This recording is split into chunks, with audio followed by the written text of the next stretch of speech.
Seasons come and seasons go. Interesting. Whether you're talking about flowers, whether you're talking about our cells in our body, whether you're talking about the planet, it comes and it goes.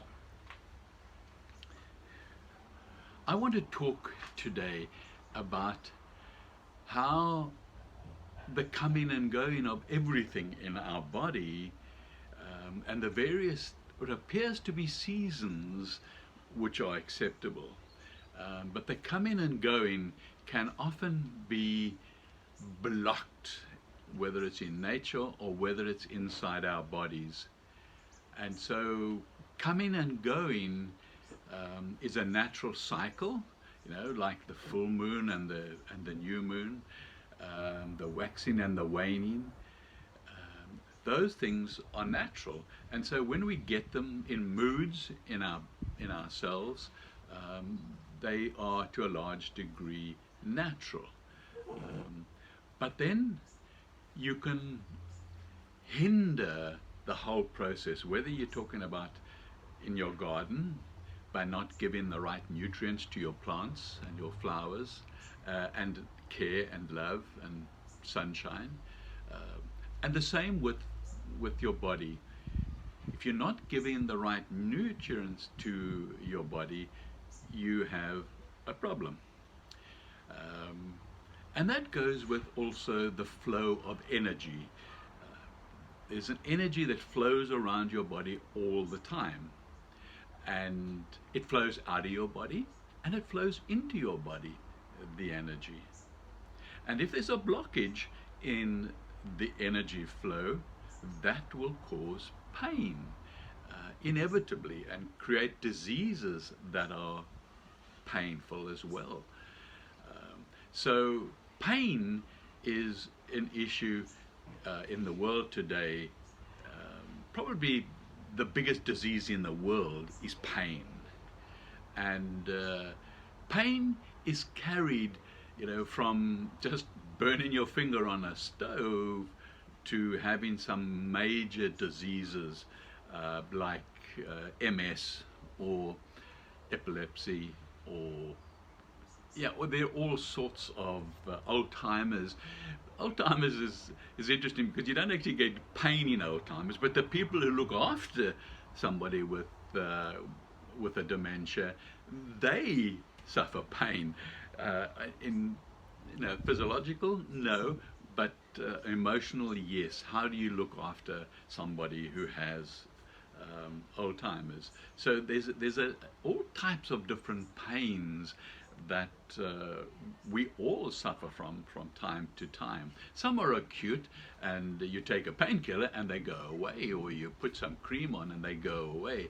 Others are there for a long time, and for the rest of your life in many cases. So nerves are the carriers of pain. You know, you get your central nervous system that goes through your entire body and connects everything with everything, including the energy that's coming into your body. And these nerves, there are various types of nerves. This isn't a neurological lesson, but you get the neurons and the glyceal nerves, and they all, and of course the vagus nerve.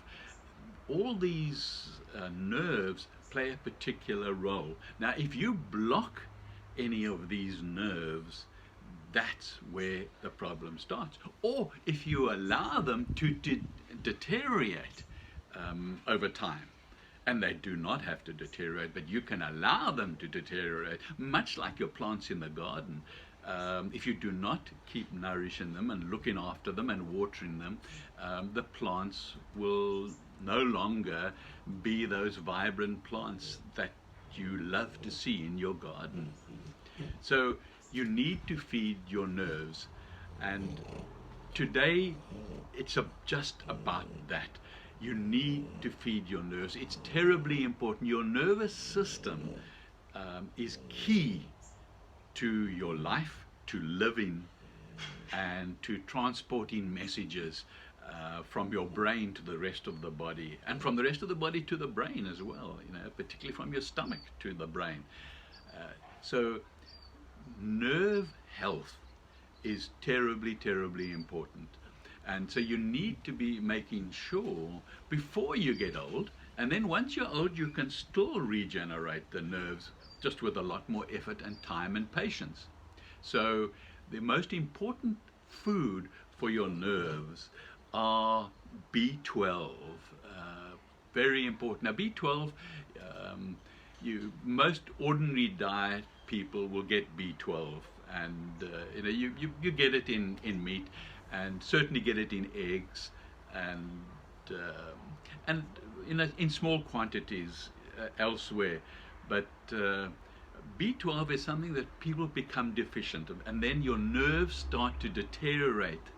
And the myelin around the nerve, that's the sheath there, that deteriorates, okay, and that starts causing havoc with the communication in your body, and it can cause MS or one of the dementias. So it is very important to make sure that you are eating on a regular basis the B12, but then you also got to make sure that your body's able to absorb the nutrients. You might be putting them into your mouth, but unless your stomach is able to absorb them, then that's another issue, okay? The other one that really needs to go with the B12 is the sunshine, okay? Your D, your vitamin D, and the vitamin D ideally is absorbed from the sun. Spend 15 minutes to 30 minutes, every day in the sun, exposing as much of your skin as you can, but particularly your arms and your face and your head and your legs to the sun, so that your body can create that vitamin D. So between those two, and there are lots of others, and we need to be also making sure that, as I said, we absorb those nutrients if you are eating them. And that's another issue. But certainly a start to resolve that issue is also sunshine. Right? So with that, I want to leave you with nerves are the most important aspect of your health and your lifestyle as you get older. So make sure you feed them. Here's to Dad's coffee.